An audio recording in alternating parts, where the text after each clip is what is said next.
We were originally going to save questions until after our panel discussion this afternoon, just so we stay on schedule. So let me introduce Chris Scheuring here. He's a managing counsel in the Legal Services Division of the California Farm Bureau Federations here in Sacramento. He represents the Farm Bureau's statewide membership.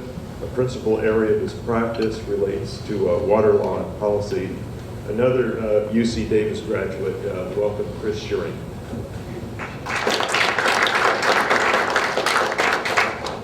I apologize for being late. My calendar entry had me for 10 o'clock actually this morning. So I'm around 9:30. So I apologize for being a little late. That actually inverted the order that Mike and I were going to talk in. I was going to speak sort of as a warm-up band with a little less detail and a little more of a broad view of some of my observations on water supply and agriculture. I'm an ag lawyer in California. That's what I still plan to do. I'll try to not belabor the obvious and pass some of the points that I already heard Mike cover. But I am a lawyer for the California Farm Bureau Federation. Kind of a broad spectrum guy, but a huge amount of work in water. I've done 60% of stuff. Water, physically water rights, not so much water quality. I've been doing it for 10 or 13 years or so since I got out of law school. I was a second career lawyer, basically. I was a pilot in the Marine Corps for a number of years before I went to law school, so that's why I'm a little bit older, but I've only been practicing law for 13 years, which excuse me, we can't hear you. We can't hear you. Sorry. I won't start over, but I'll tell you that I've been practicing water law for 13 years, and that's not nearly enough in comparison to some of the folks like Mike and others who are long-standing water buffaloes and know a lot more than I do. Incidentally, in addition to being a lawyer at the Farm Bureau, my family is a farming family, and we've been farming ever since, I guess, we were taking potatoes out of the ground in Ireland, or how far you can trace us back. We farm walnuts and almonds now in this generation in California, in western Yolo County. So we're tree crop guys. We irrigate mostly with drip. We take water from Cache Creek in the local water district there, which has a very nice water supply, P14 rights up in the hills up towards Clear Lake. And so on a personal basis, I think about water use all the time. And, you know, my dad's always sending me his latest water order to the district by email just to let me know that we do something else in our family besides sitting in law offices like I do now. So I'll start with, it's probably set my alarm clock because I will start talking and I will keep going. But I'll move right past the obvious for this group, which is obviously a sophisticated group. California, as everybody knows, is a semi-arid Mediterranean type climate. The water falls in the north and or uphill in the Sierras. I should say water in the form of rain or snow. And in some ways, the rivers of the state have always delivered water supplies for ag and for communities, small communities, much larger now, from a natural reservoir, and that was always the Sierra snowpack at something like 14 million acre feet historically average. That was always a reservoir and a delivery system of surface water supplies anyway. That was, reservoirs and delivery of water were a feature of California's landscape naturally from the beginning. And transport, of course, was always necessary as well as a supply, and that was from the areas of supply to the areas of use. The historical perspective that I bring from the Farm Bureau is the prior appropriation doctrine perspective, because that is the bedrock of Western water law. It's how the West was won, so to speak. It was foundational. You all know it as the first in right doctrine, which is the idea that the first folks that came to the landscape were encouraged by the courts and were encouraged by state legislatures through various policies and laws to get on the land, to use the water, to build a way to put it into use, transport it, store it, whatever. And to us, that was foundational. It is true that most of the senior water rights in the state are agriculture. big part of my job is sort of protecting that framework against a lot of calls for reform and for change without enough being done on the supply end as far as we're concerned. You're all familiar with the great era of reclamation and supply reservoir type construction. That's long gone, but the Reclamation Act of 1902 and the State Water Project, all those big projects that happened 30, 40, 50, 60 years ago were foundational in harnessing water supplies and putting the landscape into place that you now know it. And there are a number of private projects that have great private reservoirs in the system as well. All of them had substantial commitments to agriculture from the outset, because that was the landscape that they were built to serve, really. But things have really changed in the meantime. The great expansion of supply really stopped in the 70s, as far as we're concerned. There have been a number of local and regional projects, and conjunctive use, groundwater, all that sort of stuff. But sort of the big picture to us has been that surface storage stopped being built in the 70s. At the same time, a number of demand factors came online that really altered the picture for us, and which threatened not just agriculture, but the state's entire economy today, failing some responsible decisions moving forward about the storage in the form of surface water or groundwater. You're all familiar with the rising tide of environmental consciousness that really happened in the 70s. Mike was talking about that. All those statutes started coming online. The Clean Water Act was enacted in the 1970s. We're still feeling 30, 40 years later the effects of the Clean Water Act as it's finally manifesting itself into the detailed regulations that have taken so long to get into place. That environmental overlay is a huge part of what I call the demand train wreck that's happening in California. At the same time that we are facing significant urban growth too. The urbans are getting much more efficient, of course, but I mean, it's undeniable that the state has gone from, in the year 1900, I think we had 4 million people in California. In the 70s, we had something like 13, 14, 15 million people. We now have 38 or 39 million people, which is roughly a tripling of the population since the current sort of network of reservoirs was built out, and that's speaking loosely, of course. We're going to 50 million in short order, yet at the same time, we don't see any serious, I shouldn't say that there's a lot of talk about it, but we're concerned that that getting additional surface storage is going to be very tough. The water bond, there's a lot of people talking about the water bond. I don't want to say that the talk is not serious, but it is a prime advocacy point for the farmer. We think it's essential. And there's many folks out there that are saying that it is not essential to solve California's water problems to expand the supply base. I'll talk about that in a minute. So anyway, the demand picture has been that the environmental overlay has become much tougher for diverters of water. The urbans have really grown. And ag has remained relatively constant, I think. In fact, I think the Farm Water Coalition's numbers that I talk about loosely all the time, as I talk about most things loosely, are that we are using, ag's using about the same amount of water that it did 30 or 40 years ago, but we're putting out about twice the output. So ag is obviously getting much more efficient, and in absolute terms is not demanding a bigger share of the pie.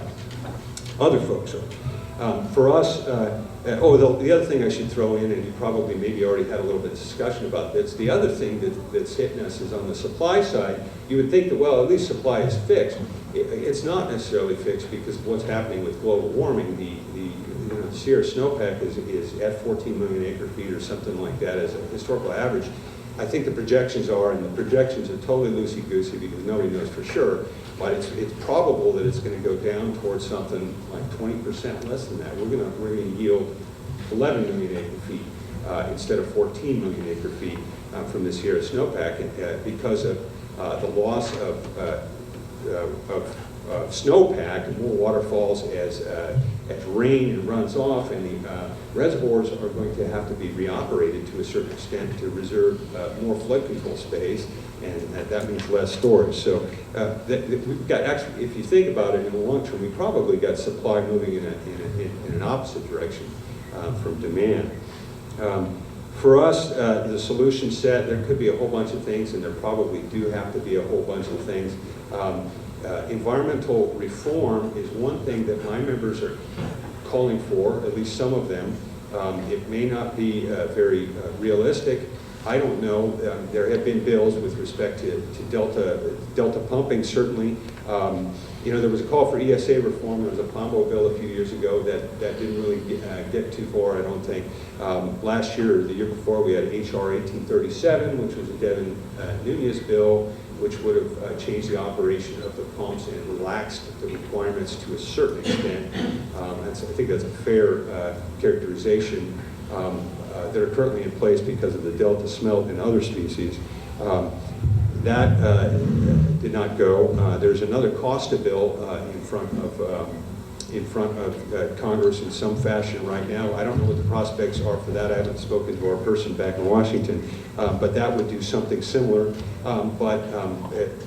Personally, I'll believe it when I see it. We'd sure like to see it, but anyway, the idea of environmental reform as a solution to the loosening up the water supply again is not something that I'm holding out a great deal of hope for. Water rights reform, that's something that's being talked about by a lot of folks kind of on the environmental side. Definitely bad for agriculture. The prior appropriation doctrine is something that a lot of people would like to take on. What that would mean is that if the citadel of the prior appropriation doctrine were torn down, ag would lose, because the prior appropriation rights are, the most senior rights are ag. Things that are being talked about include the reasonable use doctrine, which is the idea, that's the idea that nobody can waste. Well, waste is a different concept, but it's the idea that everybody has to use water reasonably. It's in the Article 10, Section 2 of the Constitution. There have been various moves on water rights in the form of the reasonable use doctrine. The Delta Watermaster published a white paper a year or two ago that intimated that the reasonable use doctrine could be used to kind of solve a lot of our water problems by telling farmers how to irrigate.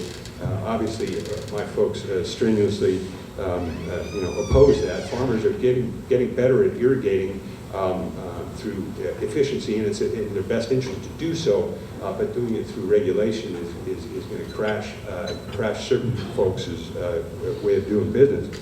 The other thing is the public trust doctrine, another legal concept that there was a lot of interest in. There was AG's opinion that was fairly talked about back in the Delta Vision process, which talked about, authored by Virginia Cahill, I think, the AG's office, and Phil Eisenberg may have asked for it as the chair of the Delta Vision process. And anyway, the upshot of the whole public trust doctrine is that you can sort of pull back private rights to use and divert water, because they never should have been private rights to use water in the first place, because it protected resources that are being damaged, and those are fish and wildlife. Anyway, there's much excitement about that as a solution to some of the water problems. I mean, the argument from folks like the Environmental Water Caucus, and I'm not disparaging them at all, but the idea is that, we don't have to build new stuff. We don't need more storage because we just need to dry up a few people that need to be dried up. And no, really, I mean, they talked about one of the things that I saw in before the Delta Stewardship Council was a presentation that we could, if we just got the farmers to be smart, we could come up with 6 to 8 million acre feet, so we don't need a new storage facility. And our folks have a different view of that. Conservation and efficiency, absolutely a part of the solution set. We've been on that glide path for a long time in agriculture. I think you know that. I mean, more and more, 30, 40 years ago, you were kind of an innovator if you were on drip. I remember when my dad put his first orchard on drip in 1980 or something. People were like, well, in fact, I think he got like a grant from the USDA or something for being innovative and putting drip in 1980, or maybe it was the late 70s. That's just standard business now for farmers that can support it. Trees and vines certainly. So conservation and efficiency is a glide path one, but I always think of it as incremental. And so when I see a report come out from PPIC or somebody else like that, and PPIC is brilliant, but when I see a report come out that says, well, farmers just chose smart crops, there's 5 million acre feet or whatever, it kind of boggles my mind, because I see farmers historically over the last 20, 30, 40 years done what my dad did, which is get on drip or something like that. It's cheaper, when it pencils out, at the time it pencils out, and start doing things more efficiently. I expect that to continue, but it doesn't get us out of the train wreck right now. So what does that leave me with? I guess my punchline here, and I'm not here to talk with a great deal of facility about groundwater storage. I would speak to storage more globally. To us, certainly the surface storage projects that could be part of the water bond are to us are kind of no-brainers. And by that I'm talking about sites upstream, Los Piqueros, Temperance, Flat. I don't know what the status of Shasta is. That's a different deal. The expansion of Shasta, but any of those things that were explored in the CalFed process might be very good, not for Aggies. I don't think of those projects as being for Aggies. I think of those projects as restoring some flexibility to the system and allowing us to make good on our environmental ambitions. Because when the ESA was passed and the Delta Smelt were protected, there wasn't an accompanying water supply. The site's reservoir could be that. There is some flexibility. So I don't think of that as, Farm Bureau is arguing for more surface storage. I think of that as Farm Bureau sort of advocating sort of defensively for surface storage so that we can serve new demands coming onto the system. And that factors into the whole public benefit component, private benefit. How do we pay for these new storage facilities if they're going to be built? To me, it would seem that there's a substantial public benefit component if you're managing the system better for the protection of the smelt or the salmon or whatever's in the system. But that itself is something that farmers differ on. I think I would have some members in the north end of the state which would say, no, those environmental problems that aren't something that we should pay for through general obligation, whatever the funding mechanism. That should be on the ratepayers' back who need to, So that's something that is an incredibly nuanced debate. But I do think that it's safe for me to advocate that the new projects, in whatever form, they could be groundwater, they could be surface water, are things that we need to do not for farmers, but they are things we need to do for all of us because we have just put such a new overlay of demand onto the system in the form of urban growth and environmental policies that we've simply got to go in that direction. So that's my kind of spiel. So thank you. Yeah.